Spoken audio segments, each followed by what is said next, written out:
হাবিবুর রহমান ওয়্যারলেসের মাধ্যমে police command centre এইখান থেকে সবাইকে বলেছে সিআর ফায়ার করো, প্রধানমন্ত্রীর কাছ থেকে নির্দেশ এসেছে। সুতরাং প্রধানমন্ত্রীর নির্দেশ ওইটা আবার সে ফার্দার কনভে করছে তার গ্রাউন্ড লেভেলে ফোর্সের কাছে। এগুলো তো আসলে কতটা স্পেসিফাই এগুলো এখানে না বলা বোধহয় ভালো। নিচের দিকে যারা আছে তারা সরাসরি গুলি করেছেন, যেগুলো মানে মারণাস্ত্র দিয়ে, ফায়ার আর্মস, শটগান না, একেবারে রাইফেল এই জাতীয়। আর উপরের দিকে যারা ছিলেন তারা সরাসরি মাঠে থেকে কমান্ড করেছেন, কমান্ডার হিসাবে তাদেরকে, যেমন হাবিবুর রহমান তার নির্দেশ, সুদীপ কুমার চক্রবর্তী তারা ফিজিক্যালি প্রেজেন্ট থেকে তাদের ফোর্সকে অর্ডার দেয়া, আক্তারুল ইসলাম ফিজিক্যালি প্রেজেন্ট থেকে হুকুম দেয়া এবং তার সমস্ত প্রেজেন্স ভিডিওতে এগুলো পাওয়া, এগুলো আছে আর কি।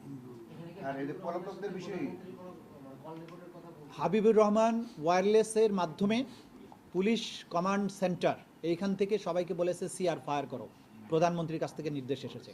সুতরাং প্রধানমন্ত্রীর নির্দেশ ওইটা আবার সে ফার্দার কনভে করছে তার গ্রাউন্ড লেভেলে ফোর্সের কাছে। এর মাধ্যমে কমান্ড রেসপন্সিবিলিটি এটা প্রমাণিত হয়েছে। পলাতকের ব্যাপারে যেটা আইন অনুযায়ী আমরা ব্যবস্থা গ্রহণ করব, যেগুলো যাদের বিরুদ্ধে ইন্টারপোলের নোটিশের জন্য আমরা অনেকগুলো পাঠিয়েছি, বাকি যারা আছে ইন্টারপোলের কাছে তখনই পাঠাতে হয় যখন নিশ্চিত হওয়া যায় তারা দেশের বাইরে আছে। তো আমরা দেশের বাইরে আছে না ভেতরে আছে এই ব্যাপারগুলো আগে এনশিওর হব। যদি বুঝতে পারি যে দেশের বাইরে আছে তাহলে ইন্টারপোলের কাছে নোটিশ যাবে, কিন্তু দেশের মধ্যে পালিয়ে থাকলে আমাদের আইন শৃঙ্খলা রক্ষাকারী বাহিনী তাদের গ্রেপ্তারের জন্য চেষ্টা করবে। আর আইনের প্রক্রিয়া হচ্ছে যে সমস্ত আসামিরা পলাতক আছে তাদের ব্যাপারে পত্রিকায় আদালতে ফর্মাল চার্জ দাখিলের পরে আদালত তাদেরকে হাজির হওয়ার জন্য পত্রিকায় বিজ্ঞপ্তি দেবেন, 15 দিনের সময় দিয়ে তাদেরকে হাজির হওয়ার জন্য নির্দেশ দেবেন। ওই সময়ের মধ্যে তারা হাজির না হলে তাদের জন্য রাষ্ট্রপক্ষ থেকে স্টেট ডিফেন্স লয়ার নিয়োগ করা হবে এবং নিয়োগ করার মধ্য দিয়েই আনুষ্ঠানিক বিচারের যাত্রা শুরু হবে।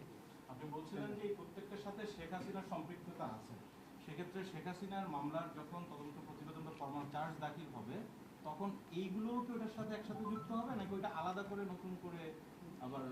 শেখ হাসিনার বিরুদ্ধে সমস্ত বাংলাদেশের সব অপরাধের বর্ণনা আসবে, সেক্ষেত্রে চানখারপুলের যে বর্ণনা সেটা ওটার মধ্যে সম্পৃক্ত হবে। এটা যেমন অ্যালোন চানখারপুলের ঘটনা, শেখ হাসিনার বিরুদ্ধে চানখারপুলের যে অভিযোগগুলো আসছে সেগুলো তার অভিযোগের সাথে যুক্ত হবে, তার সাথে যাত্রাবাড়ি যুক্ত হবে, নরসিংদী যুক্ত হবে, রংপুর যুক্ত হবে, এইভাবে বাংলাদেশের সব কিছু যুক্ত হবে এবং সেটা সুপিরিয়র কমান্ড রেসপন্সিবিলিটি আকারে তার বিরুদ্ধে আসবে।